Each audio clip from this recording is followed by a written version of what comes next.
Teoría de la relatividad. Albert Einstein propone la teoría de la relatividad especial en 1905, a la edad de 25 años. Rompe con el paradigma de pensamiento newtoniano del tiempo y el espacio. Algunos postulados contradicen la intuición, pero concuerdan de manera correcta con las observaciones experimentales. Se fundamenta en dos postulados. El primer postulado de Einstein nos dice que el principio de relatividad afirma que todas las leyes de la física son las mismas en todos los marcos de referencia inerciales. Por ejemplo, la fuerza electromotriz que induce en una bobina de alambre un imán permanente que se mueve cerca de ella. En un marco de referencia donde la bobina está inmóvil, el imán en movimiento provoca un cambio de flujo magnético a través de la bobina y esto induce una fuerza electromotriz. En un marco de referencia diferente, donde el imán está inmóvil, el movimiento de la bobina a través de un campo magnético induce la fuerza electromotriz. De acuerdo con el principio de relatividad, ambos marcos de referencia son igualmente válidos. Por consiguiente, se debe inducir la misma fuerza electromotriz en las dos situaciones. Experimentalmente esto es lo que ocurre, así que la ley de Faraday es congruente con el principio de relatividad. A lo largo del siglo XIX, casi todos los físicos creían que la luz viajaba a través de un medio hipotético al que llamaban éter, tal y como las ondas sonoras viajan por el aire. De ser así, la rapidez de la luz medida por observadores dependería del movimiento de estos con respecto al éter, y por lo tanto sería distinta en diferentes direcciones. El salto conceptual de Einstein consistió en reconocer que, si las ecuaciones de Maxwell eran válidas en todos los marcos inerciales, entonces la rapidez de la luz en un vacío también debería ser la misma en todos los marcos y en todas las direcciones. Es decir, el segundo postulado de Einstein afirma que la rapidez de la luz en un vacío es la misma en todos los marcos de referencia inerciales y es independiente del movimiento de la fuente. Por ejemplo, considere la siguiente situación. Una nave espacial que pasa cerca de la Tierra a 1000 metros por segundo dispara un misil hacia adelante con una rapidez de 2000 metros por segundo respecto a la nave espacial. Si nos preguntáramos, ¿cuál es la rapidez del misil con respecto a la Tierra? De manera sencilla contestaríamos que se trata de un problema elemental de velocidad relativa. La respuesta correcta, de acuerdo con la mecánica newtoniana, es de 3000 metros por segundo. Pero suponga ahora que la nave espacial enciende un reflector y lo apunta en la dirección en la que se disparó el misil. Un observador a bordo de la nave espacial mide la rapidez de la luz que emite el reflector y obtiene el valor c. De acuerdo con el segundo postulado de Einstein, el movimiento de la luz una vez que ésta ha dejado la fuente no puede depender del movimiento de la misma. Por lo tanto, el observador situado en la Tierra que mide la rapidez de esta misma luz también debe obtener el valor c y no c más 1000 metros por segundo. Este resultado contradice nuestra noción elemental de las velocidades relativas y quizá parezca que no concuerda con el sentido común. Pero el sentido común es la intuición basada en la experiencia ordinaria y por lo regular esta no incluye mediciones de la rapidez de la luz. Por lo tanto, el segundo postulado de Einstein tiene una implicación inmediata.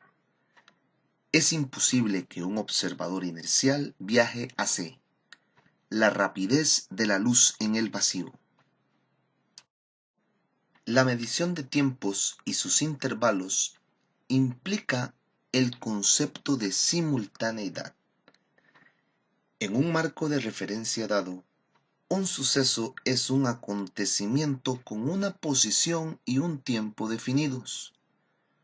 Cuando decimos que despertamos a las 7 de la mañana, queremos decir que dos sucesos, el despertar y que el reloj marcara las 7 de la mañana, ocurrieron simultáneamente.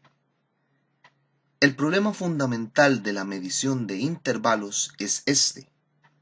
En general, dos sucesos que son simultáneos en un marco de referencia no lo son en un segundo marco que se desplaza con respecto al primero, aun cuando ambos marcos sean inerciales. Por ejemplo, Sergio, que trabaja para el sistema ferroviario, sincronizó minuciosamente los relojes de todas las estaciones del ferrocarril. En el momento en que Sergio ve, todos los relojes marcan el mediodía. Magda se encuentra en el vagón de pasajeros de alta velocidad, viajando de Buenos Aires a Montevideo. Por lo tanto, según Magda, cuando el reloj de Buenos Aires marca las 12 del día, en el reloj de Montevideo se marcará después del mediodía. Se debe tener claridad que no existe base alguna para afirmar que Sergio tiene razón y que Magda está equivocada o viceversa. Según el principio de relatividad, ningún marco inercial de referencia es más correcto que cualquier otro para la formulación de leyes físicas. Cada observador está en lo correcto en su propio marco de referencia. En otras palabras, la simultaneidad no es un concepto absoluto. El que dos sucesos sean simultáneos depende del marco de referencia. Una conclusión de lo anterior se conoce como la dilatación del tiempo. En un marco de referencia específico, suponga que ocurren dos sucesos en un mismo punto del espacio. El intervalo entre estos sucesos, medido por un observador en reposo en este mismo marco, al cual denominaremos el marco en reposo de este observador, es delta t sub 0. En estas condiciones, un observador en un segundo marco que se desplaza con rapidez constante u con respecto al marco en reposo, medirá un intervalo delta t, donde delta t es igual a delta t sub 0 sobre raíz cuadrada de 1 menos u cuadrado entre c cuadrado. Recordemos que ningún observador inercial puede viajar a u igual a c, y advirtamos que raíz cuadrada de 1 menos u cuadrado sobre c cuadrado es imaginaria cuando u es mayor a c. Por lo tanto, la ecuación da resultados razonables solo cuando u es menor que c. El denominador de la ecuación siempre es menor que 1. Por ello, delta t es mayor que delta t sub 0. En consecuencia, llamamos a este efecto dilatación del tiempo.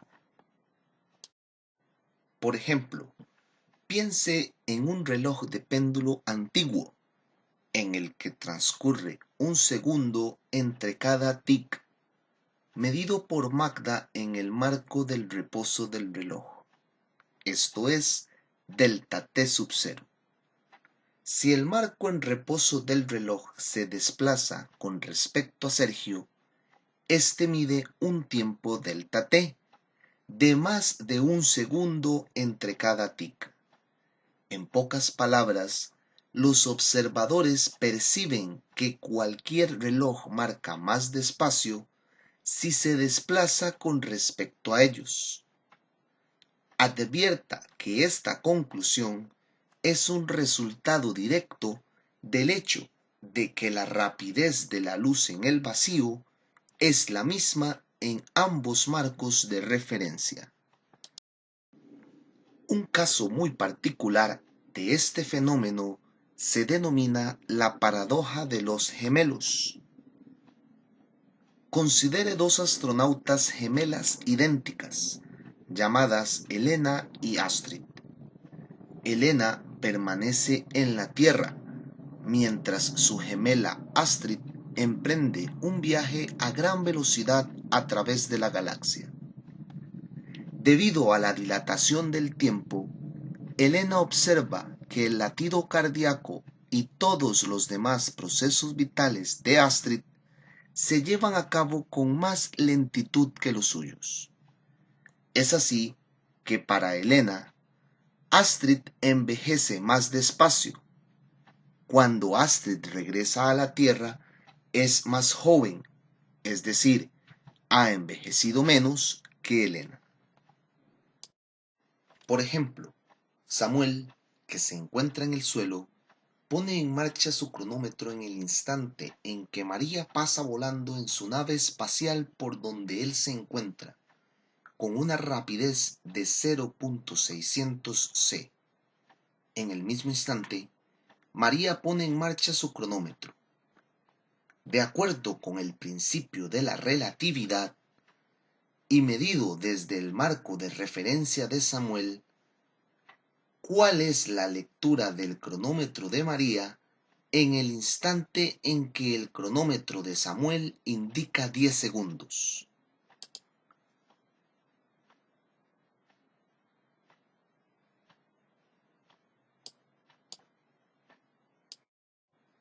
La respuesta es sencilla. Desde el punto de vista de la relatividad, el cronómetro debe indicar menos de 10 segundos. Ahora, medido en el marco de referencia de María, ¿cuál sería la lectura del cronómetro de Samuel en el instante en el que el cronómetro de María indica 10 segundos? De nuevo, la respuesta vuelve a ser menos de 10 segundos. Esto es congruente con el principio de la relatividad, que establece que las leyes de la física son las mismas en todos los marcos de referencia inerciales. No solo el intervalo entre dos sucesos depende del marco de referencia del observador. También la distancia entre dos puntos puede depender del marco de referencia del mismo. En esto interviene el concepto de simultaneidad. Suponga que se desea medir la longitud de un automóvil en movimiento. Una forma de lograrlo es hacer que dos ayudantes marquen el pavimento en las posiciones de los parachoques delantero y trasero, y luego medir la distancia entre las marcas. Pero los ayudantes tendrán que hacer las marcas al mismo tiempo. Si uno marca la posición del parachoques delantero en un momento determinado y el otro marca la posición del parachoques trasero medio segundo más tarde, no se obtendrá la longitud real del auto. Como ya sabemos que la simultaneidad no es un concepto absoluto, es necesario proceder con precaución. Este efecto es conocido como la contracción de la longitud. Desde el punto de vista relativista, un objeto tendrá una longitud menor que la longitud real medida, siempre que el objeto se mueva en un marco inercial con una velocidad u menor que la velocidad de la luz en el vacío.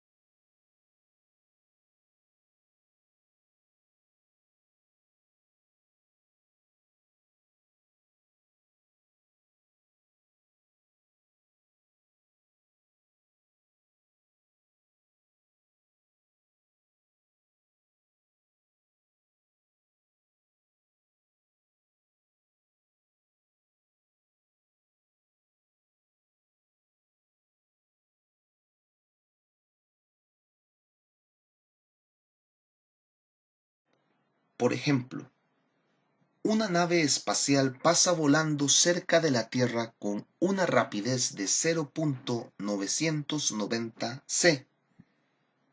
Un miembro de la tripulación a bordo de la nave mide la longitud de esta y obtiene un valor de 400 metros. ¿Qué longitud miden los observadores que se hallan en la Tierra?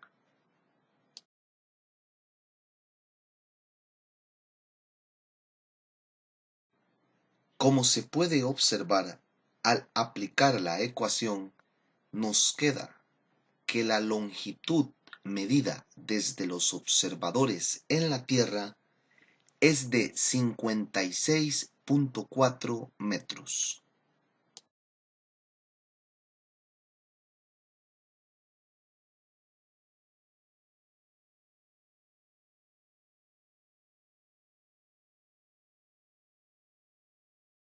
Finalmente, cabe destacar que las leyes de la mecánica newtoniana no son erróneas, están incompletas.